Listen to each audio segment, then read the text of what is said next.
What's up, guys? We're back and we're looking at some more NBA player props in today's video. We had the massive 4-0 sweep yesterday in the NBA, 7-1 across all sports. I'm looking to continue that run in today's video. Let's hopefully cash more player props. These plays in today's video can be applied to pretty much everywhere. Sleeper, a sports book, underdog, it does not matter. I got you guys covering my best picks for today. But let's hop in. Before we do so, make sure you guys check out the DubClub because this is where we went for that massive run yesterday. You see over here what we were able to do yesterday. We went for plus 5.3 units in only one day yesterday. And the best part is you guys can get in right now 2 days for free. There's a 2-day free trial down in my description below and the first line of the comment section if you guys want to join the DubClub. 2 days for free down in my description. Like I said though, massive day yesterday, 4-0 in the NBA, 3-1 in the MLB. The one miss was technically a hook right there. He had 1 out of 1.5. He really did have the opportunity though to go over and have both sweeps though. But massive day yesterday. You can see some of the W's here as well. 50 to 152, 50 to 168, and you can see right there on parlay play had a 75% of a unit cash right there as well. These plays, by the way, it's on a sports book. That's where I personally play them, but it is still available on Underdog and Sleeper. I give examples for where they are in all of my different posts. My PrizePicks left him at winnings are over $5,700. That is all profit right there. So you can see right there that I'm profit. This isn't like a picket or like a spreadsheet or anything like that. It's just straight up dollar amount from PrizePicks customer support telling you what my profit is, and that's it right there, $5,700. So don't miss out. Use that link down in my description. My plays come for a bunch of different sports, mainly the NBA and the MLB. I swear my plays out to over 2.5 thousand subscribers. We have some morning MLB plays, so right now is the best time to join. 2-day free trial down in my description. Just get in. If you don't like it, cancel it. Otherwise, stick around. Hope to catch more wins with me throughout the MLB and the NBA season. With that being said, though, let's get to what you've been waiting for. The free plays. Just play responsibly, natural, and risk. Make sure you guys also subscribe to the channel and leave a like. I really would appreciate it. Have those post notifications turned on so you guys do not miss future uploads, and let's get into it. So the first player prop that I like today is going to be Jaren Jackson Jr. over 22.5 points. He's at 23 on Underdog. I still think that is a fine price. But let's take a look at why I like Jaren Jackson so much today.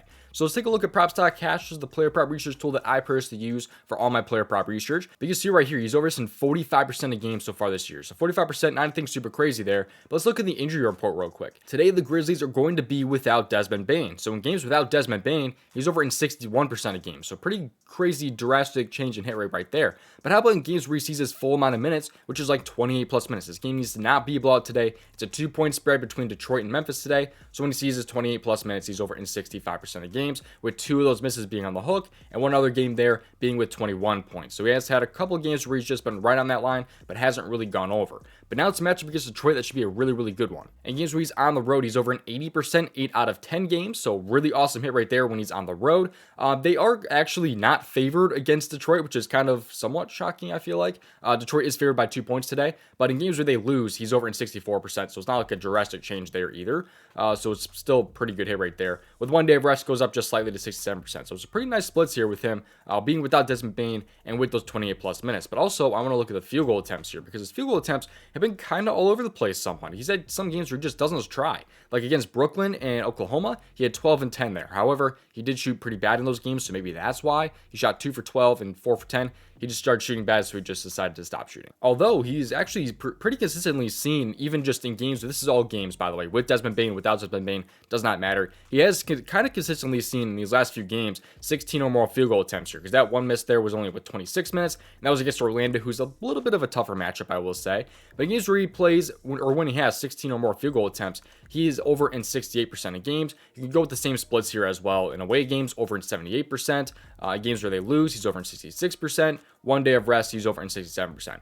Overall, though, I think it's a really, really nice spot for him because I think the field goal attempt should be there. And I like the spot here without Desmond Bane because he gets a little bit more aggressive. You guys can see from the field goal attempts. But like I kind of touched on a little bit earlier, the reason why I'm touching on this here and why I'm liking Jaren Jackson is going to be the matchup here against Detroit. I mean, just earlier this year with Desmond Bane playing, he had 24 points against them in December there. So he had 24 against them back in December. So it was a pretty solid spot there. But how have power forwards and centers been really against Detroit? In the last 7 games, they've allowed 26.7 points per game to opposing power forwards. And just this season alone, they've still been allowing a ton at 24.82.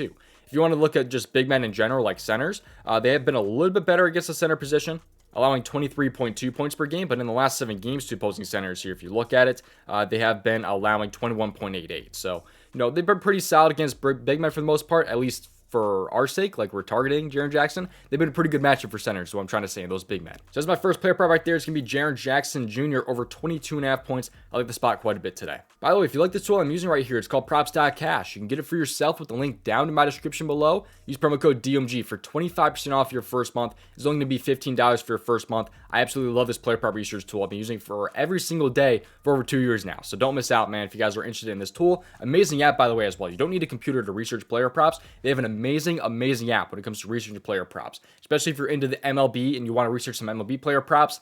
Right now is one of the best times to get it, man. Link is down there in my description. Use promo code DMG. All right, now let's get into that second player prop here, and that player prop is going to be Clint Capella over half a double-double today. I like him to have a double-double in today's game here against Chicago. Let's take a look at why I like Clint Capella so much today. I will say, though, this is not available on PrizePicks. I know a lot of you guys are on PrizePicks. PrizePicks, though, in my opinion, they've been kind of on the decline a little bit with some of their player props they're offering. They're not offering as many options as a lot of these other player prop sites are, you know. Sleeper, Chalkboard, and even Underdog, I feel like are in a better spot for offering player props, so I'm just going to put that out there. I still think PrizePicks can be a pretty good app. They have some really good categories, especially in the MLB, but, you know, they haven't really been offering all the player prop categories that I think they personally should be. But anyways, let's take a look at why I like Clint Capella today at half a double-double. So first off here, let's use props.cash to look at his points here. So just how many times has he been over his 9.5 point mark, really, which he's going to have 10 points today for the double-double. He's had 10 plus points in 70% of games this year. How about the rebounds, though? He's at 11.5 rebound line right there. So really, he's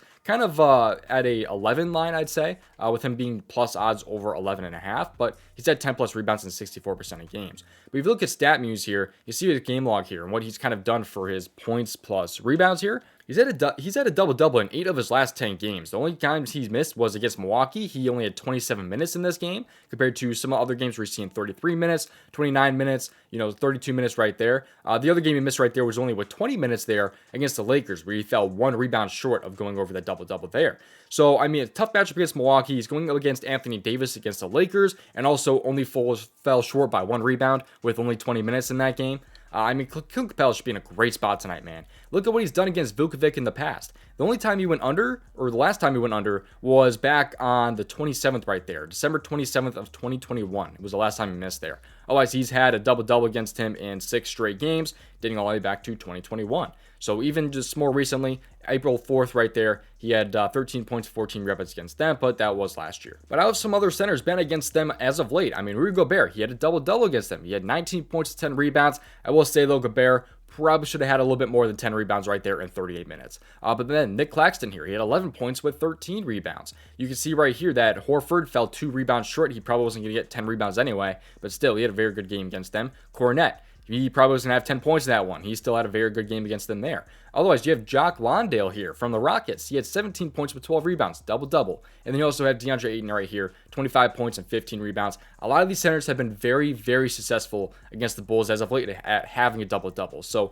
I don't really understand this Clint Capella line. I think it should be a very, very good spot for him today. I love his double-double. I think you should be able to cash this one. Don't miss out, man. I'm telling you guys, we absolutely killed it in the NBA and in the MLB yesterday. Join the DubClub. There's a 2-day free trial down in my description. I'm very, very reputable. Why not just check it out? For all I care, you guys can just join and cancel it right away if you guys just want 2 days of plays for free. Otherwise, just, join, stick around if you guys want to get my plays, for even longer. That's pretty much going to do it, though. Thank you guys for watching. Let's hopefully continue this NBA run, and let's hopefully cash some winners tonight, man. See you guys in the DubClub and in tomorrow's video. Best of luck tonight, and let's cash out tonight.